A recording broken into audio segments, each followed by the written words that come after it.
Non-experimental group comparisons. In this presentation, I want to go over a type of experiment that really isn't an experiment. It still involves collecting data on different groups and comparing those groups, but we aren't in any way manipulating those groups or doing anything to them or imposing any kind of treatment regimen. That's what makes it non-experimental, but since we're comparing groups, it's still group comparisons. As in previous units, there are a number of aspects of this research that I want to cover. First off, I want to look at what are really the key elements in a study that utilizes this non-experimental group comparison type of design. We'll see that this type of study is going to be really good at just looking at norms, looking at what the average measures may be within different groups. So again, we can look at those results with our own clients and provide them with goals that maybe they should be looking to achieve in terms of their performance. We'll also compare and contrast non-experimental group comparison designs to experimental group comparison designs, see how they have a lot of similarities, but then also some very significant differences. One of the biggest differences that we'll see is that this non-experimental group comparison design cannot determine cause and effect. When we did experimental research, it allowed us to manipulate the variables in such a way that it allowed for us to determine if a subject does this, is this likely to happen? So if we wanted to see if a training program was effective at enhancing strength, we could do that by having some people do the training program and measuring their strength after the program, and some not. And those would be matched controls who would not do the program and see what happened to their strength. And if we see a change, we can use in an experimental study, we can then say that the training is what caused the effect. In this type of study, what we're looking at are differences between groups, but we're not manipulating the groups. So we can't necessarily determine cause and effect. I also want to go over, as we have in previous studies or designs, the ideas and concepts of sampling, subject selection, data collection, and data analysis. Because as you read articles that fall under this design category, it's important that you understand what statistical tests they may utilize, how they compare data, and how we can make conclusions from the data that's collected. Lastly, we'll explore a couple examples from the literature. The first article that we're going to take a look at explores range of motion in individuals and attempts to determine some norms, some normative values in volleyball players. And it does that by comparing norm measures to in volleyball players, but also to average non-volleyball participants to look for differences. Again, allowing us, if we work with volleyball athletes or similar overhead athletes, to know what maybe a normal range of motion might be in that specific population, especially comparing the non-dominant to the dominant side, which is very important for a one-armed, dominantly one-armed athlete in volleyball. We'll then also take a look at an article that determined some norms in NFL football players based upon combine results. Again, maybe allowing us to gain some idea of what the norms are for individuals that go through the combine and provide some targets for us if we happen to work with athletes that are at some point hoping to be competitive in college or professional football. So what are non-experimental group comparison designs? Really, they're very similar to the experimental designs that we've been talking about, except they aren't experimental because we are not utilizing a control. We're not controlling variables and manipulating variables. So they're non-experimental because the purpose of this type of study is to basically describe groups that are already pre-existing. And therefore, we cannot make conclusions about cause and effect. So again, the study we're going to look at here in a couple of minutes involves measuring range of motion, shoulder and spine range of motion in volleyball athletes and non-volleyball athletes. Actually, they're just non-athletes. And it attempts to determine norms in those two groups. Because we're picking these people because of their group category, when we see differences in their range of motion, we can't assume that it's because of their participation. But again, it allows us to gain some insight as to how range of motion may be different in volleyball athletes and what the norms may be in volleyball athletes than non-volleyball players. So this type of study, a non-experimental group comparison design, does not allow us to make conclusions about cause and effect, but it still provides us very useful information about particular populations and their performance levels, etc. There are a lot of different names that you'll see in the literature. If you're reading articles that happen to fall in this category, they may also be called ex post facto research. That means after the fact research, meaning that we're studying things about groups that already were pre-decided or existed already. Casual comparative studies, because again, we're comparing different groups, or pre-experimental studies, because often this non-experimental group comparison design, comparing these groups, is the pre-part of an experiment, where we may take measurements like this, then impart some type of intervention or treatment upon the groups and look how measurements change again after this treatment. But in non-experimental group comparison designs, we are not manipulating variables.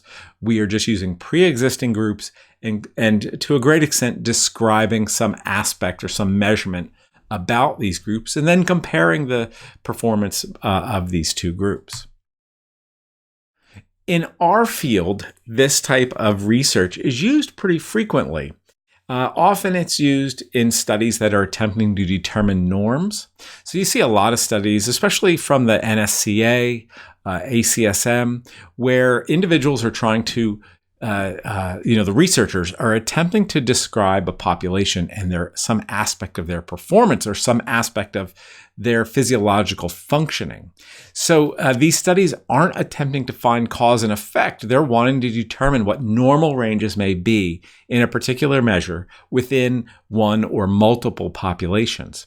So we see, as I've said, the one study we're going to look at looks at range of motion in volleyball athletes versus non-athletes, and allows us to see what maybe norms would be for these elite volleyball athletes. And therefore, if I work with athletes of that type, volleyball athletes, I may have some ideas of what the normal range would be for them because it may be different than the average population.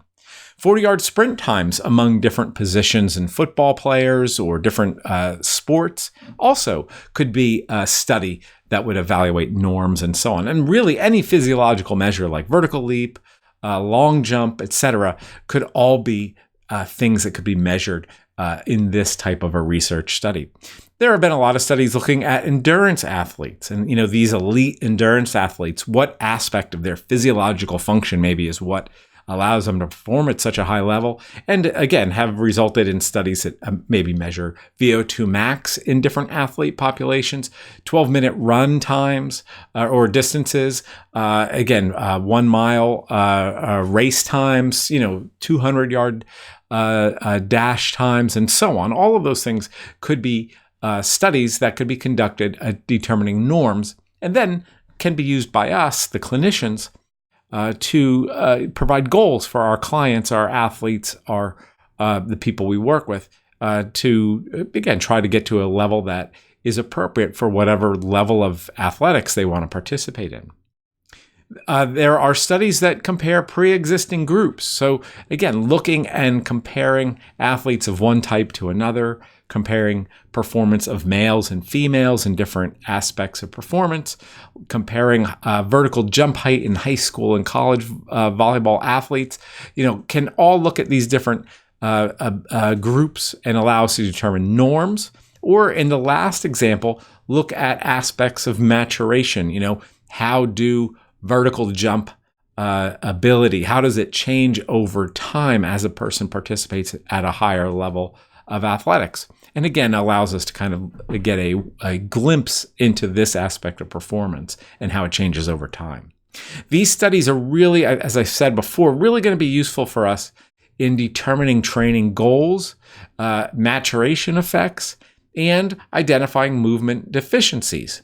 If I'm working with a volleyball athlete and I see that her range of motion or his range of motion in his shoulder is very different than a study that has determined norm range of motions for volleyball athletes, that might be a limiting factor in their performance. It may result in a movement deficiency or inefficiencies in movement or decreases in performance. Certainly as an athletic trainer and someone who works with injured individuals, that information is very useful for me when I'm doing a rehabilitation program, because if I have an individual that's been immobilized for a long period of time and I'm trying to restore range of motion, I need to know what the normal range of motion for them is. If I have a table of norms for the average population, that's great, but I'd much prefer, if this is a volleyball athlete, to know what the average range of motion for female volleyball athletes is at the level she participates at, and use that as my target range of motion when I'm attempting to restore normal function. So again, these studies can be really useful in helping us guide our clinical practice and our goal setting for the clients that we may work with. In non-experimental research, sampling is typically by convenience. We're going to use subjects who are part of these existing membership groups. So these membership groups could be gender, they could be position on a sporting team, they could be level of play, such as high school, college, professional, etc. They could be age groups, people ages 20 to 25, 26 to 30, and so on. But again, any of these pre-existing membership groups is typically how these non-experimental research studies are done or performed. Now, if my goal is to maybe look at elite volleyball athletes and compare them to regular average people, it doesn't mean I'm going to select all elite volleyball athletes. I'm still going to potentially randomly select them from a larger population.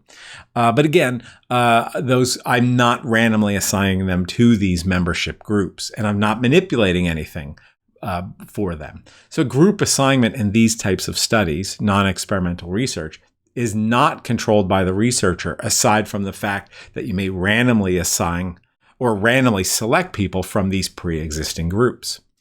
The group characteristics, we can attempt to match participants within groups. So if I wanted to look at both male and female volleyball athletes and their range of motion and compare them to male and female non-athletes, I can make sure that I select equal numbers of males and females, if that's the case. But still, I'm not assigning people to the category of volleyball athlete or not volleyball athlete. And I'm not assigning people, obviously, to which gender they're going to test under. So again, that's the difference here, and what really makes this research non-experimental compared to some of the designs we've talked about in previous units. Data collection in this type of research and measurement of the dependent variable. Again, it's still important when you read this research to identify what the independent variable is, which is typically these pre-existing groups, and then also what are the dependent variables. Often multiple are measured. So in this type of study, group comparison, non-experimental group comparison research, the groups or the independent variable is going to be a categorical variable like gender or sporting position or level of play and so on. The dependent variable in these studies can be either categorical or continuous. And again, I think this is a good time to review what that means and again, review what categorical variables and continuous variables are, because we do see both of these in the research in non-experimental group comparisons. Again, remember, categorical variables are where things are broken into categories. They are variables that cannot be measured or quantified. So gender is an example of a categorical variable. You're male or female. You don't measure it. You aren't a percentage of this, or you can't measure it by a number. So it's a categorical variable. Sport played is a categorical variable. You play football or you don't play football. You play volleyball or you don't play volleyball. Grade level in school or competition level, collegiate versus high school versus professional, and so on. Those are all categorical variables. Continuous variables are variables that can be measured or quantified, and they would include things like range of motion, sprint speed, and VO2 max. So in these types of studies, these non-experimental group comparisons, the groups are going to be the independent variables, and they're going to be categorical, and then the dependent variable can be either a category or a continuous variable. And we're going to see some examples of these on the next slide. So if we review this, again, a continuous variable versus a categorical variable, we can see that both occur in this type of design. Here's an example, and this is a hypothetical study that I've made up.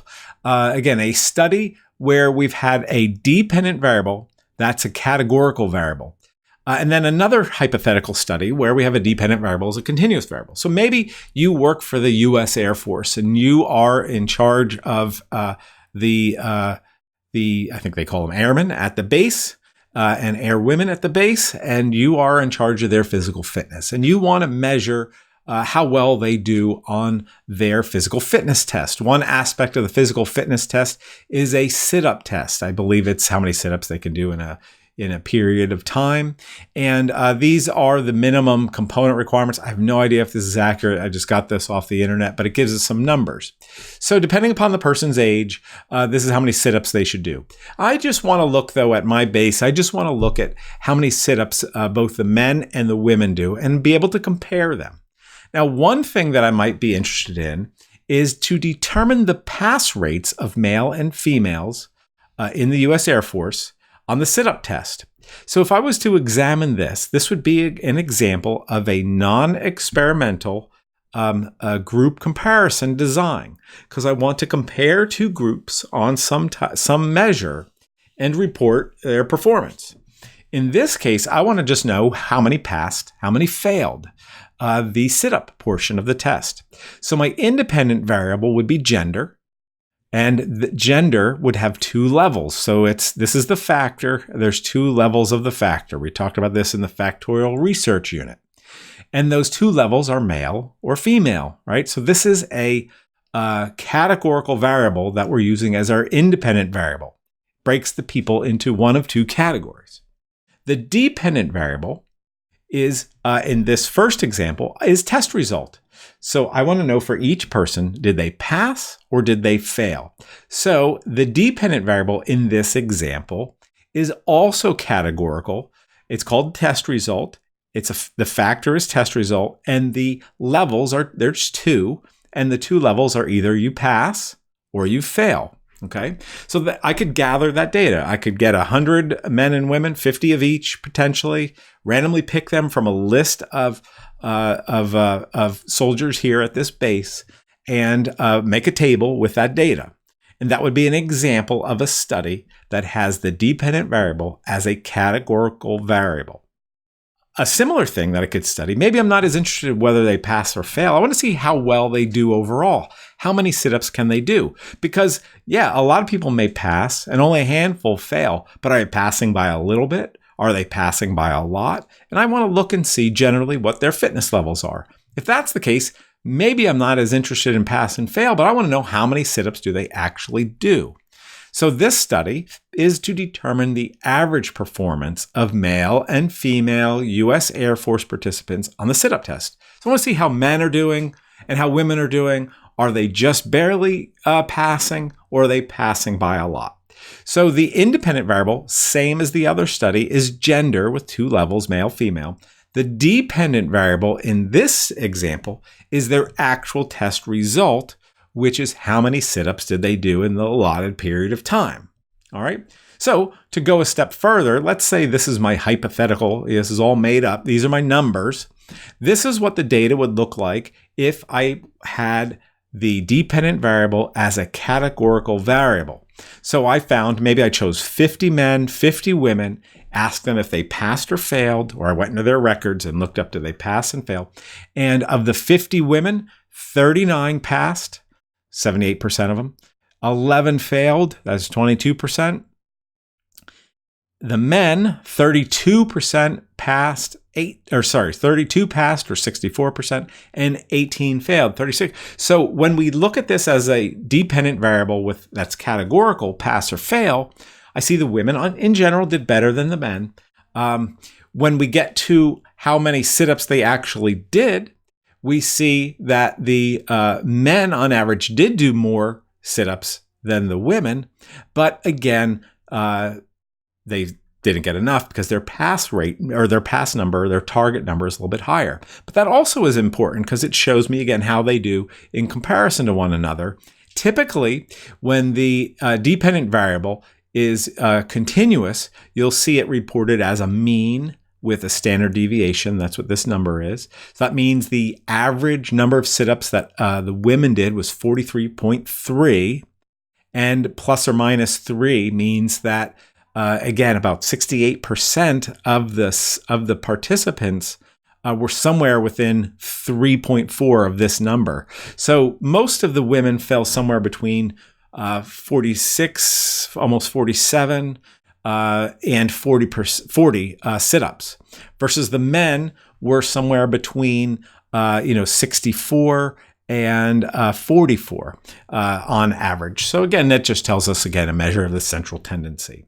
But these are just hypothetical numbers. I made these up, so this is not actually how people perform in the Air Force. I have no idea how they perform, but it was just a kind of an example of how this type of non-experimental design can be used to produce some interesting information, useful information.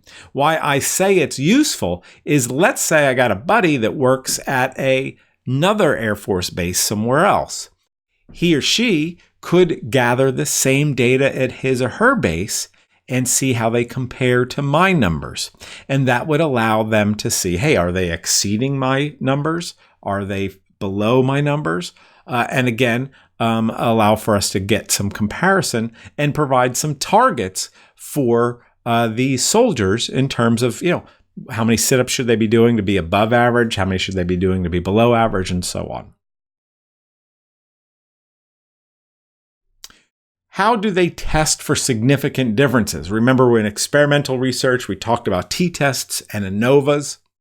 Same thing in non-experimental group comparison research. Statistical tests are used to tell us, are differences within these groups real, or are they chance differences just due to random variability in a measure? So if this was our results for our categorical dependent variable study, where we're looking to see the pass rates for male and female on the sit-up test, this type of study would use what's called a chi-square test. So a chi-square test is used when both the independent variable and the dependent variable are categorical measures. I'm not that concerned that you know all of the differences between the tests, but be aware that's the test that you'll probably see used when both the independent variable and the dependent variable are categorical. And the chi-square test allows for us to see if the frequency of responses, how many people fall into each of these potential responses. If you're male, you need to be in one of those two, female, one of those two. If it was truly random, we would probably see half the women in this group, half the women here, half the men here, half the men there. But since we don't see that, the question is, are these differences real, or are they just due to random variability in performance? And again, a p-value will be returned by a chi-square test. If the p-value is below 0.05, then we can say that there are significant differences in performance based upon the group that the person falls within. So if the p-value is lower than 0.05 in this study here, that would tell me that, yes, women are more likely to pass the sit-up portion of this test than the men. That's what that would be doing, is be testing for group differences. If the dependent variable is continuous, then the same kind of tests are used in what we discussed in factorial research, where it would be either a t-test or an ANOVA, an analysis of variance, which will test for differences between these two groups and return a p-value. So if we wanted to see, on average, do men do more sit-ups than women? Well, these numbers say yes, they do, but we don't know if this could just be due to random variability. So we would do a t-test, And that t-test would return a p-value. And the same thing, if the p-value is lower than 0.05, then we can say, yes, the men are more likely to do more sit-ups than the women can. Now, if I studied both of these things, this would tell me that yes, men are more likely to do more sit-ups, but they are also more likely to fail and not meet their target. So while men do more sit-ups, they are more likely to fail, again, if this was a real study. And that's how non-experimental research can be utilized out in the real world.